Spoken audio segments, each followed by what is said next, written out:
Welcome to Samba Samba. Enjoy the video. You begin by confirming the essentials: OS version, admin access, and that you have the VPN account credentials. Next, download the official client or collect open VPN configuration files. This matters because clients handle routes and DNS differently. Once downloaded, run the installer as administrator and accept any network driver prompts.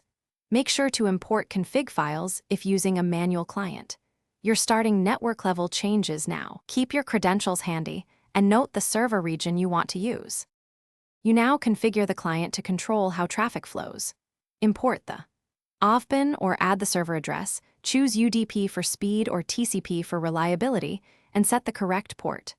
Once done, enable the kill switch and DNS leak protection so your IP doesn't leak if the VPN drops. Those settings protect privacy.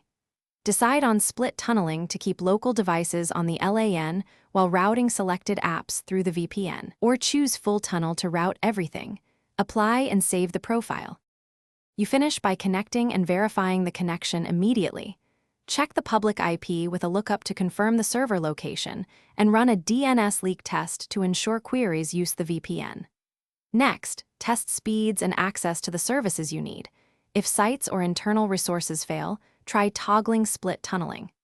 If things go wrong, restart the client, temporarily disable firewall rules, re-import the config, and check logs for authentication errors.